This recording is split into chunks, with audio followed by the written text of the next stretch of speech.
When creating this channel, I always wanted to make videos on people who made a mark on history, and for whatever their journey needed to be remembered. So it's with all that said that we take a look at Joseph Merrick, namely the Elephant Man. Joseph Carey Merrick was born on the 5th of August 1862 in Leicester, England. He was a healthy child at birth, but by the age of 5 he had developed lumpy patches and grey skin. His mother put this down to being frightened by a stampeding elephant whilst pregnant with Merrick. As Merrick grew older, he developed severe deformities. His head became large and his body became bony with fleshy tumours. Despite these changes to his body, he had a relatively normal childhood and attended the local school. In 1873, Merrick's mother died of bronchial pneumonia when he was just 11. This was to be the greatest sadness in his life. His father remarried a year later to his landlady, and Merrick soon left school and found work rolling cigars in a factory. Within 2 years, however, he was forced to give up work as his right hand became so deformed that he could no longer continue rolling cigars. His father owned a haberdashery. He got Merrick a peddler's license so that Merrick could sell his wares on the street.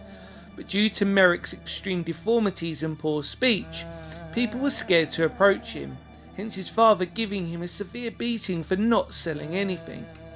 Merrick soon left home and went to live with his uncle for a while until the age of 17, when he became a resident at the Leicester Union workhouse.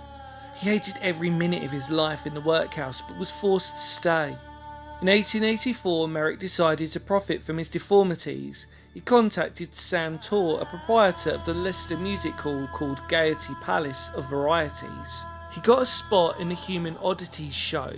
He was exhibited as the Elephant Man, half elephant. It was a great success and he eventually travelled to London. He wore a cape and veil to conceal his deformities in public, but this was often not enough as he was frequently harassed by mobs of people. The Elephant Man exhibit was housed across the road from the London hospital. The doctors and medical students frequently visited the exhibit as they were interested in his condition. Frederick Treves was a surgeon at the London hospital and invited Merrick to the hospital to be examined. The results of the examination showed that Merrick's head measured 36 inches in circumference and his right hand measured 12 inches at the wrist. His body was covered in tumours and his legs were so deformed that he used a cane to walk with. Otherwise, Merrick was found to be in good health.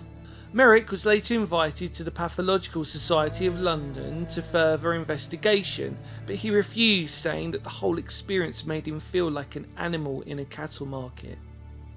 In 1885, due to the distaste of freak shows in Britain, Merrick and his manager decided to move the Elephant Man exhibition to Belgium. This wasn't a successful move, and Merrick's manager robbed him of all of his life savings and abandoned him in Belgium.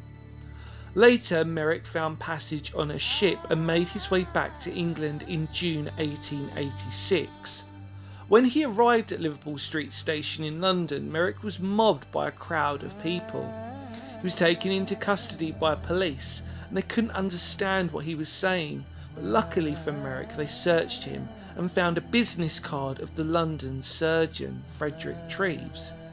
They returned Merrick to the hospital, and on arrival Treves examined Merrick and found that his condition had severely deteriorated in the previous 2 years.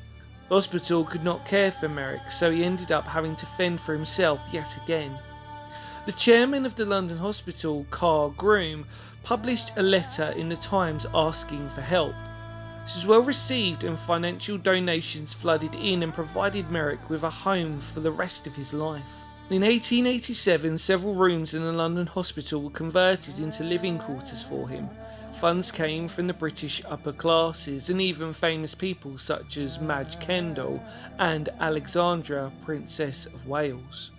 Merrick was able to visit the theatre on at least one occasion and made many trips to the countryside over the next few years. Merrick spent most of his time talking to Treves as he was the one person who could understand him. He also wrote poetry and prose. With the help of some of the nursing staff, Merrick built an elaborate cardboard cathedral, which was sent to Madge Kendall. which would later be displayed at the hospital. Unfortunately, Merrick's condition worsened, and on April the 11th, 1890, at the age of just 27, he was found dead, laying on his back in bed.